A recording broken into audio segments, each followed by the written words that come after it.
Welcome to Signal, the podcast that raises your frequency. I'm Maury Fontanez. And I'm Melissa Grushka. And today we ask, is self-forgiveness really possible? Bean, are you ready to forgive yourself? I hope I am. What up, Bean? What up, gangsta? It's so good to see your face. Thanks. Makes my day. It's nice to be seen. What's happening over there? How are you? I said I wasn't going to ask you how you are on record days until we hit record. So Okay, give me the real tea. Okay, fine. I'm going to come out of the gate real dark. You ready? Oh, okay. Is that bad? No, go.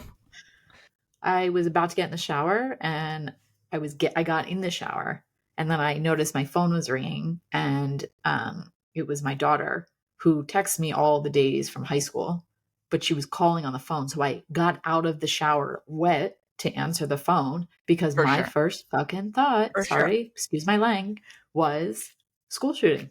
I know. And I just want to say out loud, we need better gun control. The end. That shouldn't be. I don't want that to be where my mind goes. Absolutely. And do you want to know what she wanted to tell me?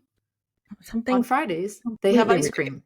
They have ice cream in the cafeteria. So she's going to eat that instead of the chocolate cake I packed her. I'm like, cool. Thanks, honey.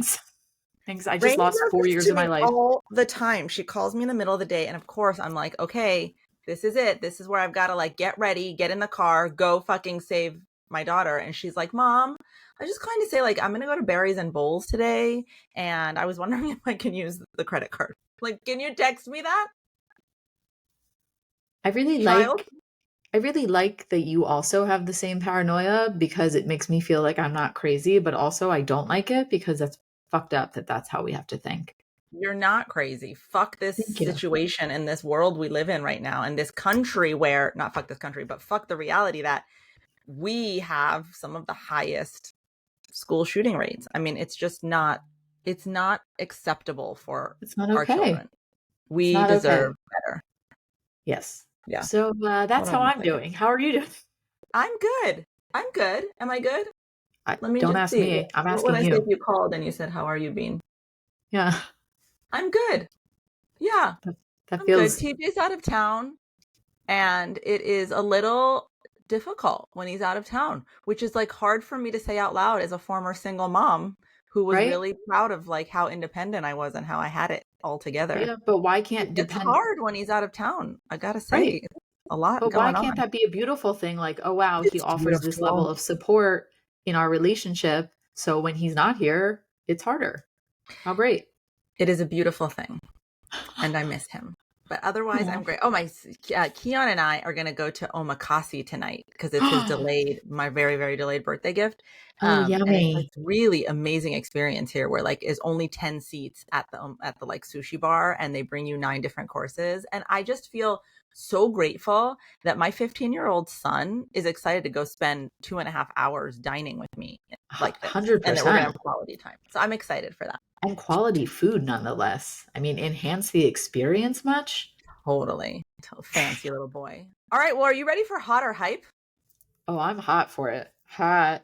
This is where we talk about a trend in wellness or self-help, and we rate it hot or hype. And today we're going to talk about the trend of sober curious. Oh. Bean, have you heard that term?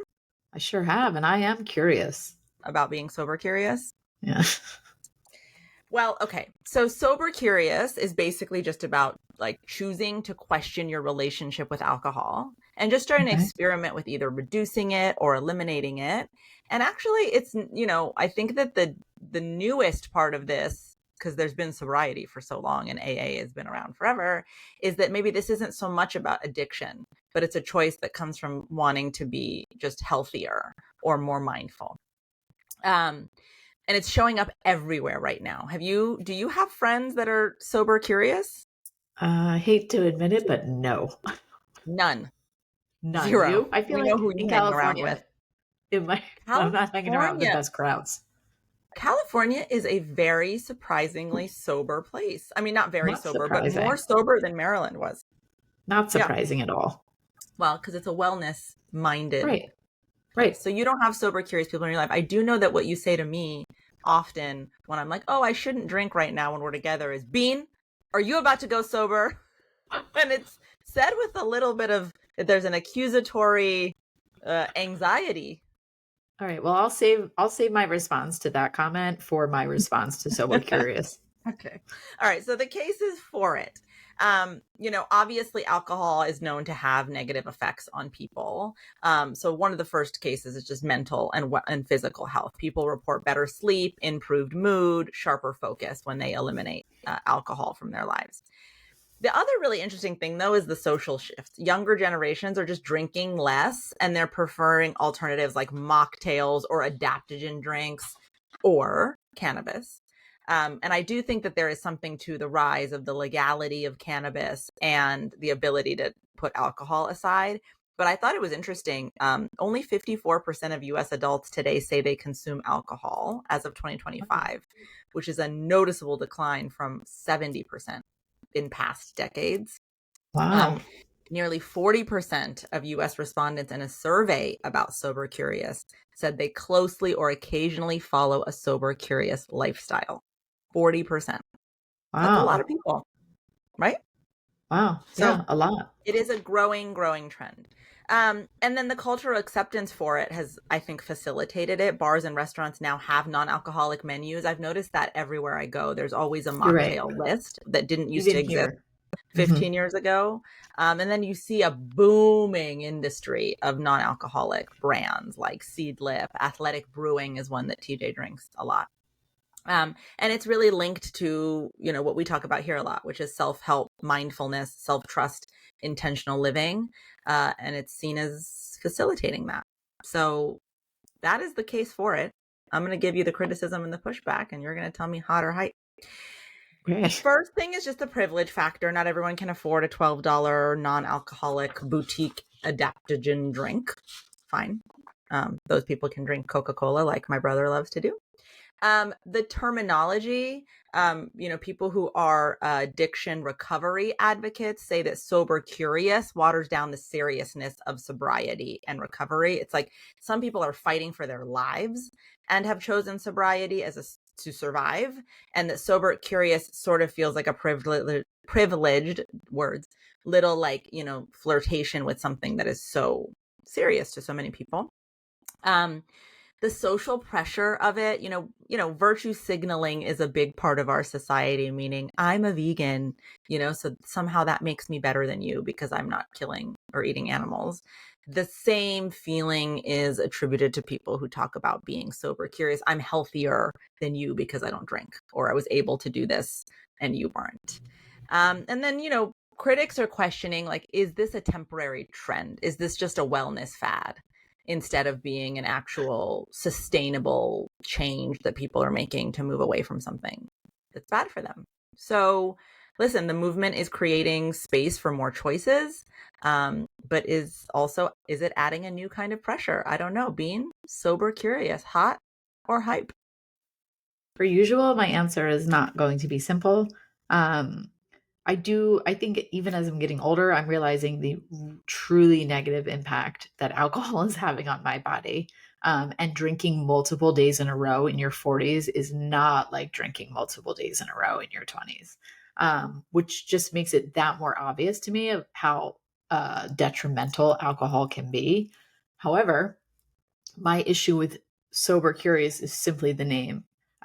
Just like the Yeah. critics say, I think it's taking a extremely challenging, a lifelong challenge for many people and kind of making it easy breezy. So I'm going to say my answer is going to be I'm hot. I'm hot for the concept, Uh-huh. but the name is hype for me. Like, Oh, let's good. reframe it to like, I don't mind if you're going for it. I'm all about it, I mean, I'm not doing it, but I'm all about it. I do try to limit how much alcohol I take in. I think it's better for you. I think it's better for my mind. I think marijuana has less of an impact on my thinking, even though that's Yeah. probably wrong, Your than memory, maybe alcohol not does. so much. Yeah. I've never had a good memory. True. Don't blame the weed. Leave the weed out Add of some this. weed to it and you've got Dory. Leave the weed out of this. So Okay, my so you're answer is going to going be hot. going hot for any wellness that can like is obviously better for you. It's obviously better to abstain from alcohol, obviously. And I'm not going to lie, mocktails don't do it for me. I have a cocktail because I want to get tipsy. I'm not having a cocktail because Uh, the taste is fun, but I'm doing it for the alcohol, bruh. Duh. But more power to you Uh, if the mocktail works. It makes you feel better in a social setting. God bless. totally. Andrew You? Huberman, who is studied Yeah, wellness and talks about wellness a lot, says that you are supposed to limit yourself to 2 alcoholic drinks a week. And I that have to sounds say, right. that's really challenging. Not that I I have think, like 15, but yeah, two calm down. is a lot, No, that is sounds about hard. right to me. Yeah. That sounds like what I would aim to do. Yes. Okay. But how far are you from that? Like, Well, if that is California, what state are you in? I, I don't know. Don't ask me that Pennsylvania. question.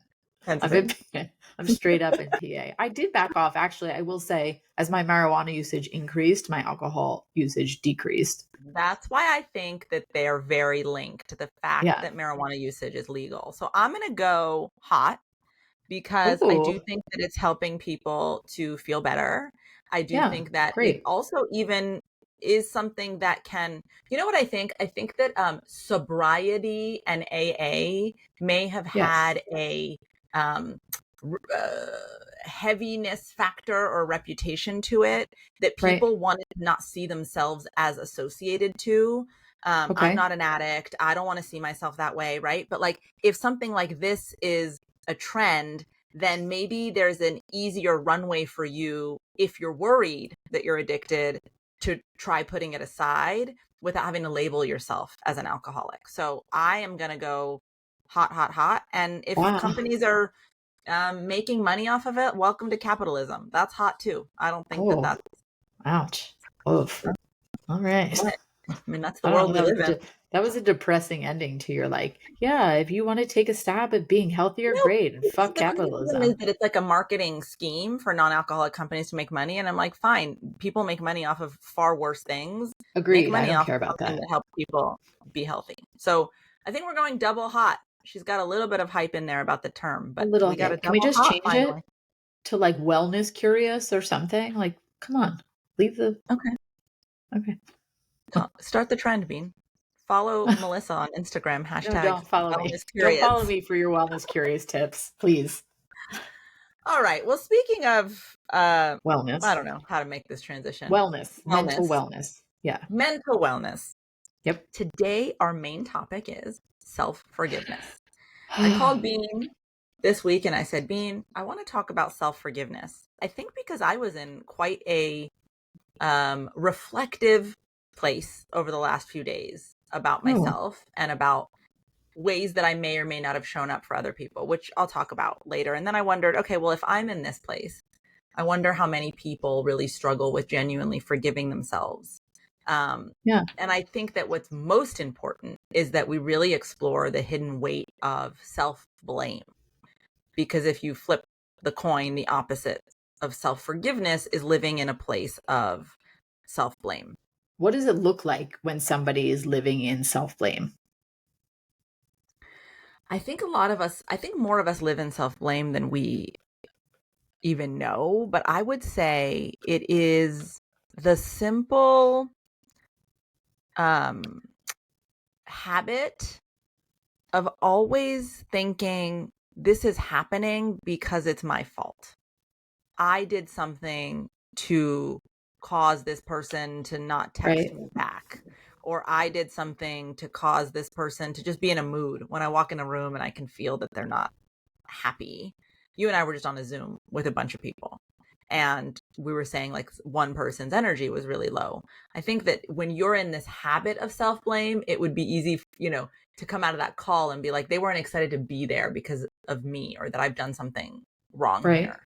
I think that's what it looks like. I think when you've actually done something in life that you need to forgive yourself for, what it looks like is not getting past the pointing fingers at yourself and being hard on yourself part. What it looks like is not having grace or compassion for yourself. I think something that's so interesting when I think about self forgiveness is why is it so much easier for me to forgive other people? Ugh, I was just going to ask that question. That was literally going to be my question, because the core of this episode for me is figuring that out. Is that I am Right. super pro forgiveness. I'm all about, I'm not into like holding on to things. I'm all about talking about it and moving through it. And Yeah. for the most part, I'm very big into forgiveness. I think it's healing for both parties. Yeah. You're Um, very forgiving. I'm very forgiving because I don't believe in holding on to, you can forgive and still create distance. You can forgive and it doesn't have to look the same, but you Yeah. can still forgive and move forward. Um, but for me personally, I don't I don't struggle with blaming myself for lots of things. Like, I don't go into a room that often and someone's in a mood and I'm like, "Oh shit, did I upset them?" Yeah. Like, I'm just like, "Oh, they're having a day." Like, I can tell they're having a day. But when I do get into a place where I am blaming myself, I go hard and I go deep. That's what she said. And I cannot pull myself out of it. But for others, I like really approach situations with tremendous compassion and understanding. But I cannot do it for myself when I feel that way. And the core truth in that is I have more compassion for other people than I have for myself. That is That's the so reality when sad. we can forgive other people more easily. So, I think that as with all things, this comes back to why is it so hard for me to give myself loving compassion and grace? Yes. What is it that I believe about myself that tells me I don't deserve that? Or what part of my survival strategy is trying to protect me by making me feel that I am in the wrong or that I am bad? Think about that. If there's a part of you that feels that way, might it be about being able to control your environment and being able to control what's happening? Because the only thing that you can control is yourself, right? Correct. So if Yes. that's true, is part of our protective mechanism that makes it hard to forgive ourselves in there, because it's saying, if you're just perfect, if you don't mess up, and if I keep reminding you of all the ways you did mess up in the past, you won't mess up again. And then we'll be in a position where we'll get love from other people or we will get acceptance. Does that make sense what I'm saying? It's like a strategy of getting love by feeling like I'm going to control my behavior with so much shame and guilt that I will make sure I show up as the very best, most perfect person that will be so hard not to love. I think that makes sense for me, for people who are chronically self-blaming. Um, that is when it's a almost a habit that they can't break, but it makes less sense to me for people who only sometimes struggle with self-forgiveness. Like, how do you tease apart why I can forgive myself for one thing and I can't forgive myself for something else? I think what I'm saying is that protection strategy is what causes self blame. How often you use it is based on your life experience or your limiting Yeah, beliefs or your conditioning, your nature and your nurture. But that the core of self blame comes from a need to protect oneself by believing that if you can control your behavior in a way that makes you unassailable, which is just not fair because we're right, humans and we make mistakes and we are always going to be misunderstood. We're going to misspeak. We're going to react from right, a right. non-centered place. Like, it's impossible, this illusion that you can control your behavior so much that you're never going to offend or hurt somebody. But that part of you is trying to convince you that if you're perfect, you'll be lovable. I do think that's the core reason, regardless of how chronically you utilize self-blame in your life. Now that you say that, I'm realizing for my own life, the level of self forgiveness is directly correlated to how deep of an issue it actually is. Like, if I Mm. say something wrong or whatever, Mhm. I'm like, I'm sorry. I take accountability, and then I'm like, oh, I'm sorry. And I move, I'm like, I don't care anymore. But if it's something really deep, which I guess could really be a great transition for us to share some of our own Yeah, that's what I was gonna struggles with ask you. self forgiveness, Yeah. it becomes for me like nearly impossible. And I am Yeah. praying that I come out of this episode with tools to understand how to apply that level of ease of forgiveness when I'm in a deeper point of pain. Yeah. Yeah, I am really curious what thing you're struggling to forgive yourself. And I'm your best friend, and I feel like right now, if you had to ask me, I wonder what I would say. I wonder if I know. What is something I that you're really struggling to forgive yourself with right now? It's right now. I have to say, I really feel like I cry every time I talk. I think that I that's part have of to why people say, listen. I think that it's a okay, drinking game. okay. Unless you're sober curious, then it's a Unless mocktail you're drinking right. game, or hit that weed, hit that pen. Um, I have said it 1,000 fucking times. I am in the greatest period of self awakening that I have ever experienced in my 43 years on this earth.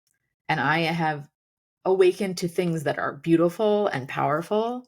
And I have awakened to things that have been quietly haunting me for a very long time that I paid no mind to.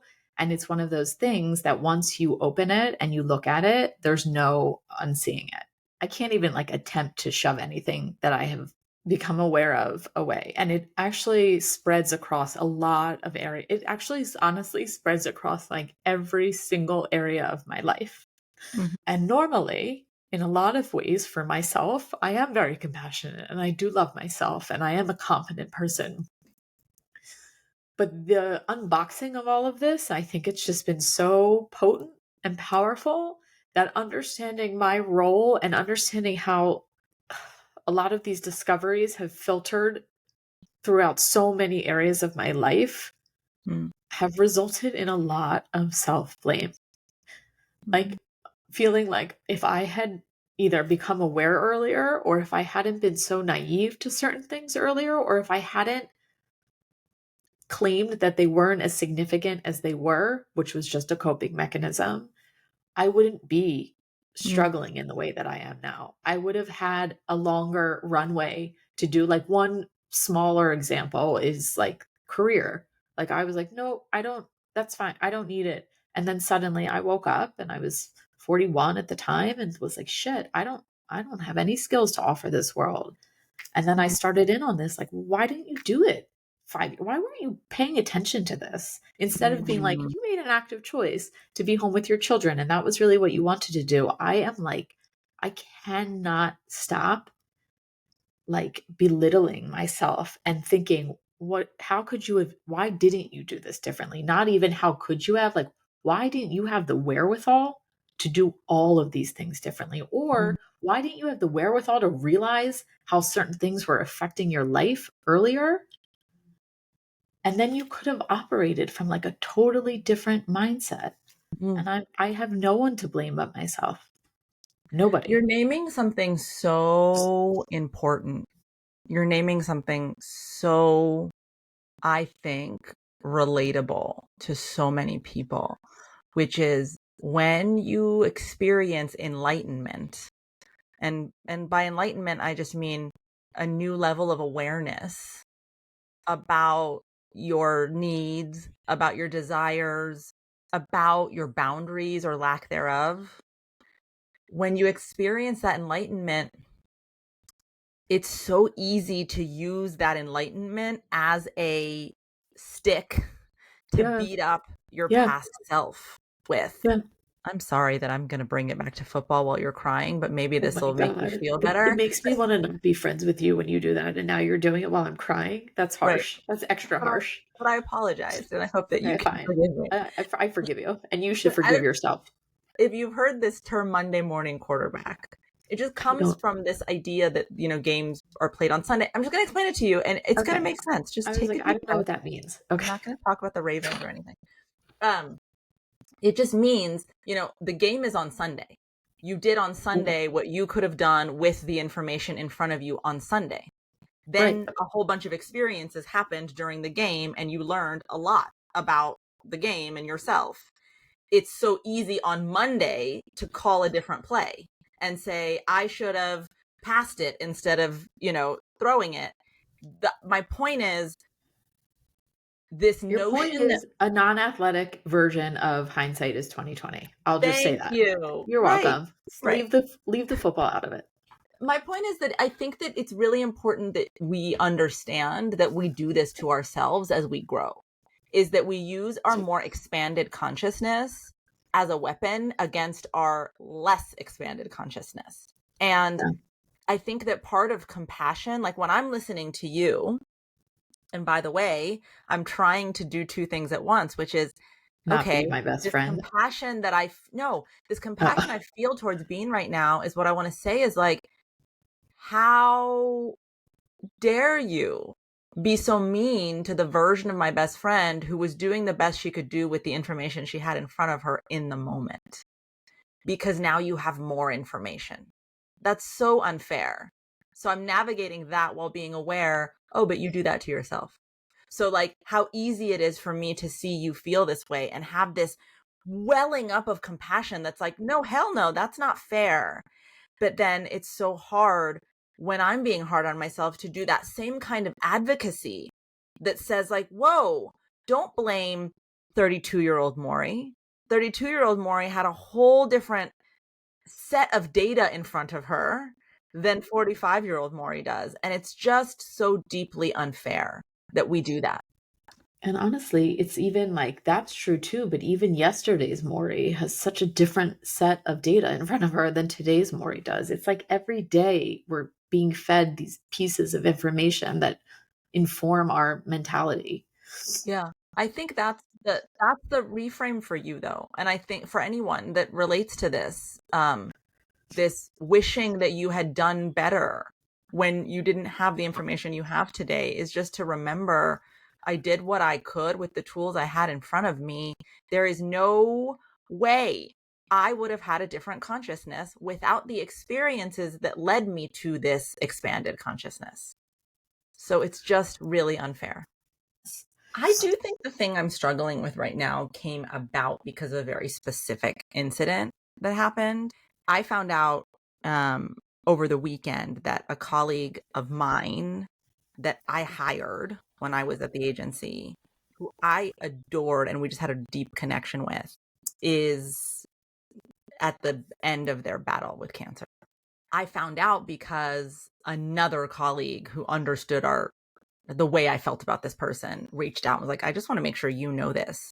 First of all, after just being devastated, the first thought was like, how the fuck did you not know this?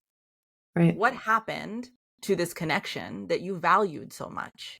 Right. That you're finding out secondhand way late. Right. Way too late to show up and be a support system. We stopped really being connected when I left that agency. And there was other reasons for it. I think,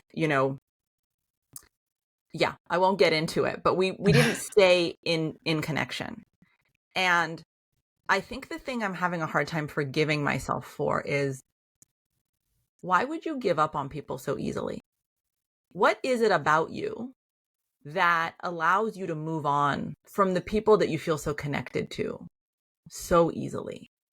Like, is there a trait within you that Right. you need to look at and explore to make sure that like you value and you hold on to people, and that they always know how loved they are by you, especially in an instance where you might not get the chance to tell them. And I reached out to this person and I sent a message just letting them know. And I got a very cool, distanced, boundaried response in return. And by the way, they're navigating the end of their life. So Right. absolutely no judgment at all. But of course, my reaction was like, yeah, like you reap what you sow. Of course, you're going to get this at this stage. And so I am still in the process of processing it. I do think for me, self-forgiveness comes once I can identify what I want, what I can be accountable for. That's Because smart. that's the growth edge in it for me. Yeah. And I am a being that is constantly trying to evolve. Like there was initially, I'll be honest, a really defensive part of me that But here you wanted go. to like Yeah. tell this person all the ways they misunderstood and why didn't you try and why didn't you fight? And you know what I mean? There was like that fighter in Yeah. me. Yeah. Yeah. And I think that part of my journey with self-forgiveness is like also giving her, the one that's defensive, some space to just feel that way. Like I didn't shame her. I was like, okay, you're right now feeling really hurt, and so you're responding from hurt. I didn't let her do it externally, but I was witness to it internally. I gave her the space, that part of me, to be, stomping her feet about it internally. Yeah. And then once I got past that, my natural inclination has become, as I get older, what is in this for you to be aware of? What do you want to become accountable for in this when it comes to the way you navigate relationships? And what can you learn from it? And there's something about that that is so generative or productive that it's taking me out of the self-blame and is facilitating the self-forgiveness.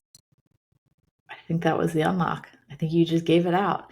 I Yeah. think you have always said, you say it in so many situations, and this one is no different, is that what I'm hearing is you approached it with curiosity. You said, why did Yeah. this happen? How did this happen? What's going on here? And if I could have take that and apply it to my situation, it would be like, why do you think you didn't notice these things earlier? Not how dare you not notice There we these go. things earlier?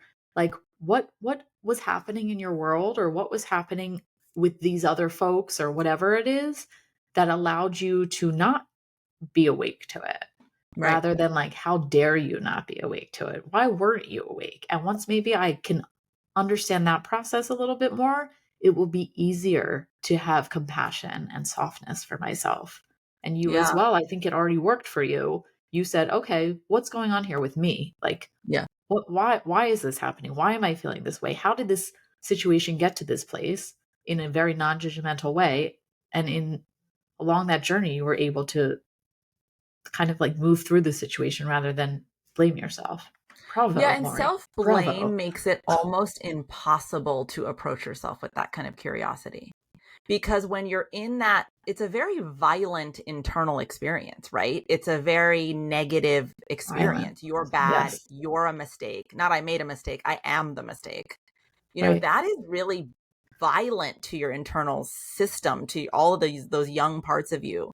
So when you're approaching yourself with that kind of violence, of Yeah. course there's going to be a fight or flight, which is a Right. defensive self that Yeah. steps up Yeah. to go, this is why I did it, and this is what they should know, and this is so I think that it's really impossible when you're in self-blame to even be curious. But then the irony of it is the curiosity is what heals the self-blame. So I think you said it really well. I think if you all are relating to this, take a minute right now.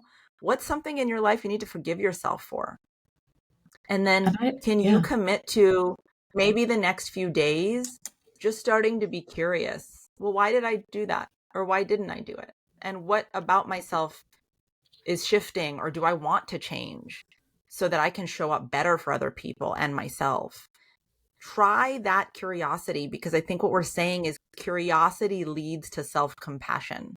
Yeah. And that Yes. self-compassion is what is going to Yes. allow you And to I disagree with you. move out. I don't think curiosity is so hard. I think it's actually harder to try to navigate out, get away from this self blame without curiosity. Curiosity is Yeah. easy, it's just asking questions to yourself. Yeah.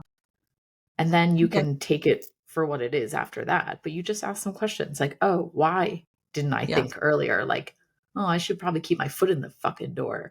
I keep focusing on what could have been. Had I done this, what could have been, rather than why did I do this? Yes. A lot of good reasons. And I I think mean, that yeah. I hope that you go at yourself with curiosity when we hang up today. And I really want to know what happens when you start to ask that part of yourself. Why did you do it? With no judgment, I want to hear the Yeah. answer. Why did you choose this at the time? It's like freeing almost. It's like an Yeah. understanding. The same reason you'd ask your kid if they did something bad, like, why did you do that? Yeah. Rather than just punish, punish, punish. You say, what And made you do that? assuming the worst possible Assuming the intention. worst, right? Yeah. And often it's something you wouldn't expect anyway. Right.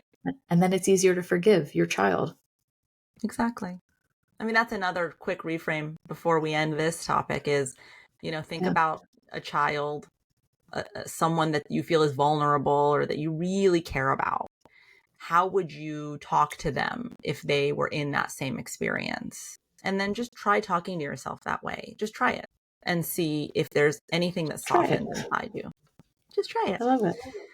I hope that something in you, if you're listening, the part of you that's ready to forgive yourself just sparked and gave you some kind of signal, a feeling If in you're your body. watching, I know she's full of rash if hives. you're watching on YouTube, I have hives everywhere because that some part of me just was like, Pay oh, attention. pay attention. Oh, All right. Well, before we leave you, we want to get to our last segment, which is that we always like to answer a listener question. And by the way, we really would love for you to stay in contact with us and send us your listener questions.